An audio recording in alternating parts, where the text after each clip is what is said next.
Welcome, travelers, to This Week in Adventures League, where I'll serenade you with either the best, or worst, puns in all of Faerun. My D&D friends and I met up on Wednesday for our usual Adventures League meetup to play the Tier 2 module called A Dish Best Served Cold, which is an adventure from the Storm King's Thunder campaign that takes you to the frozen north, into the domain of the giants. Tier 2 is for characters levels 5 through 10, who have graduated past being rookie recruits, but are also not world-saving heroes yet. Let's start with roll call!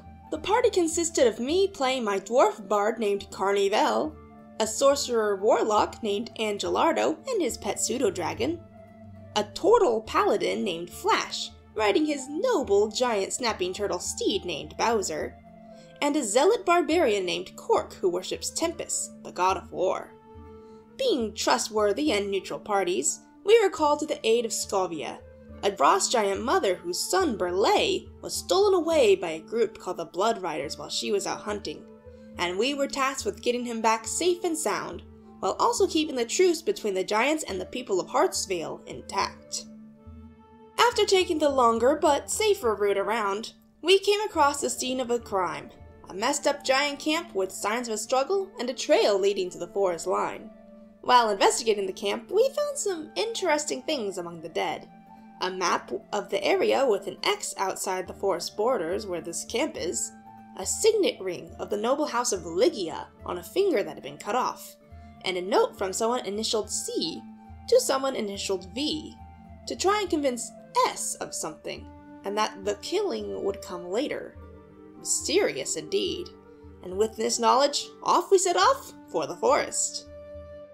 Heading into the cold woods, we came to a strange babbling brook of dark but shimmering water.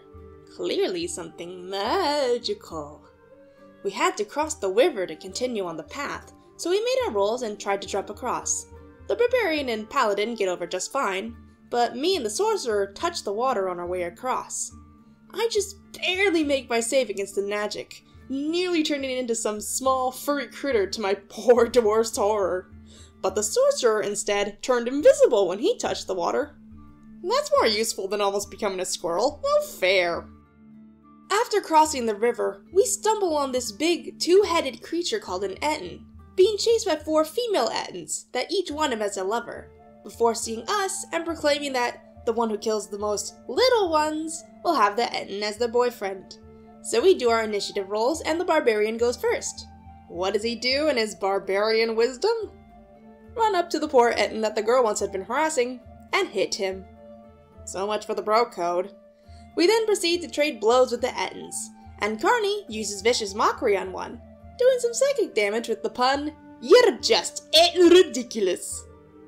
The Etten lady then knocked me prone. I deserve that one.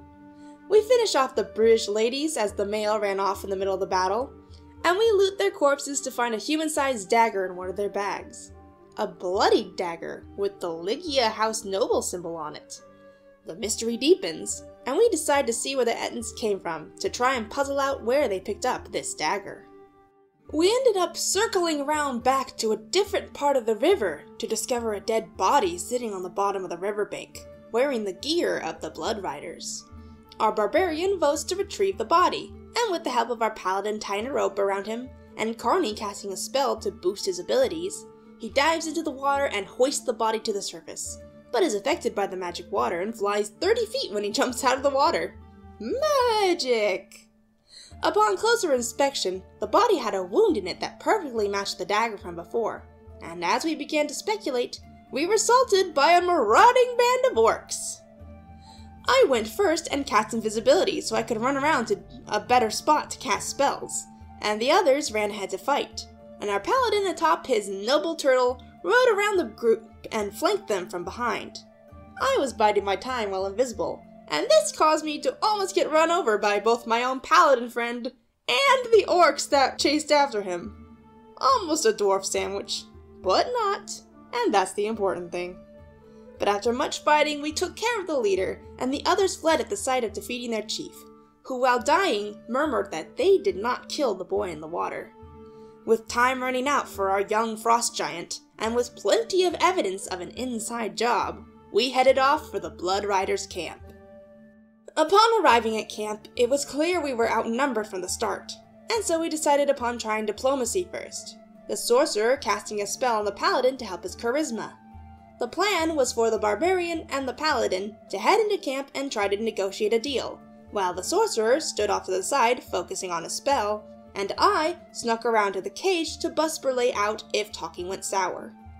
2 people went to greet our companions, a man with 1 arm named Scar Mikkel, the leader of the Blood Riders, and his second-in-command, a woman named Kathica Lygia, who just so happened to have a bandaged hand that was missing 1 finger.